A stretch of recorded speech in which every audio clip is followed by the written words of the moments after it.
Craig Dostie here with another Dostie's View.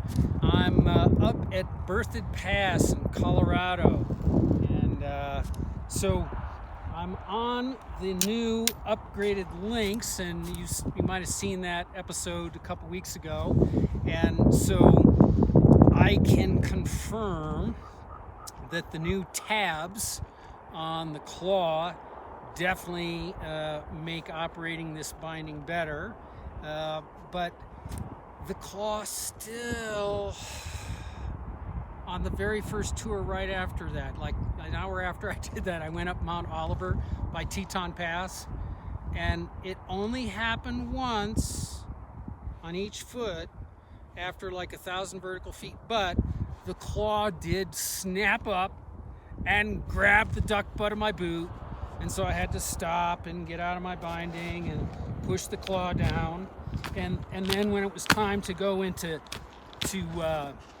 turn mode and lock the claw onto the second heel, it didn't cooperate.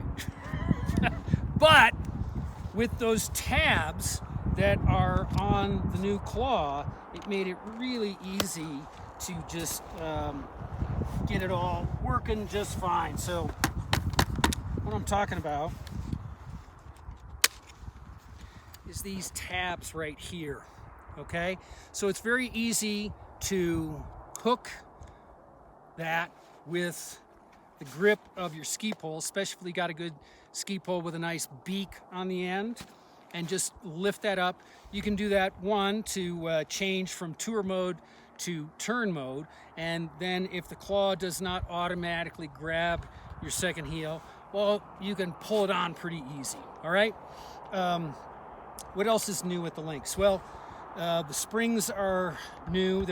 It's a little bit thicker gauge wire, and to distinguish it, they finished them with a nice shiny silvery finish. They're not black like the previous ones. The flex plate on the small Lynx used to be thicker, like 115 thousandths of an inch, and now Chris was telling me it's like 90 thousandths, and I was like, no, that can't be, because it used to be like 90. But then I measured it. It's actually even less. It's something like maybe 75 thousandths. But on the other hand, my micrometer is not like a super expensive one, so there's a margin of error in there. I think the main thing to keep in mind is for the new small, version 2.2 maybe, or 2.3, I don't know. I'm losing track. It's still the same basic configuration as the version 2 Lynx, but this flex plate is now thinner for the smalls, which means it isn't so active, and on that I can absolutely confirm it's much nicer. It's not too active. It's an active binding, but not overly active, so it engages, of course, like all 2-pin NTN bindings, it engages instantaneously, but it's a nice smooth ramp up. Now, the claw was not cooperating with me right out of the gate, because I think what happened really is, and I've noticed this, snow can build up underneath your boot, and then when the claw wants to snap up to grab your second heel, there's just enough there that it doesn't line up into that little crack that it fits into, and so it doesn't fit in, right? It hits the back of the second heel, what I call the back of the butt, right? So I added some spacers on the springs, and I think it's going to cooperate this time, because there's going to be a little bit more spring tension. And even if it doesn't, like I said, I can pull it on. So getting in is just a matter of lining up the pins. Make sure you do this, all right?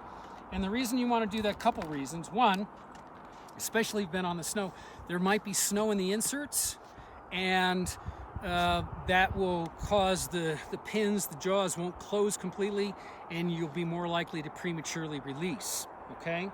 And so when you swivel your ski like that, there's grooves in the pins, and those clean out any ice that might be in the inserts that prevent the pins from seating completely.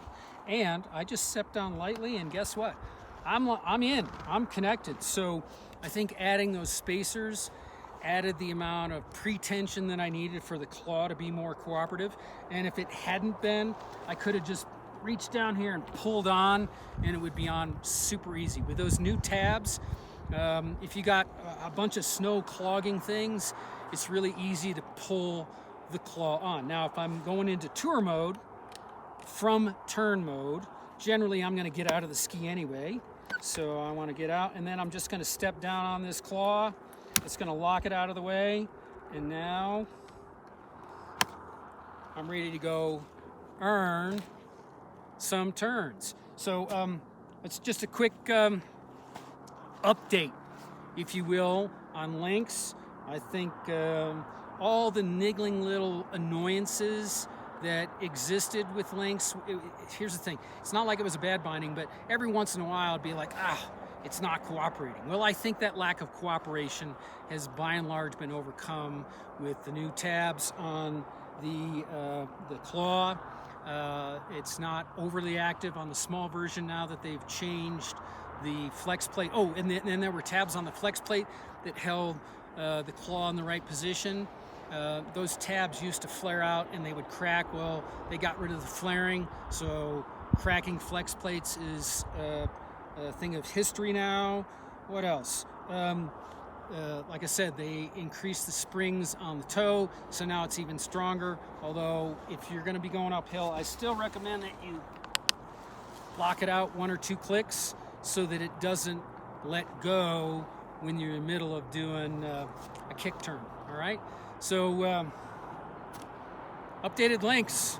If you've been kind of sitting on the fence waiting for things to get fixed, they're fixed, okay? Time to pull the trigger.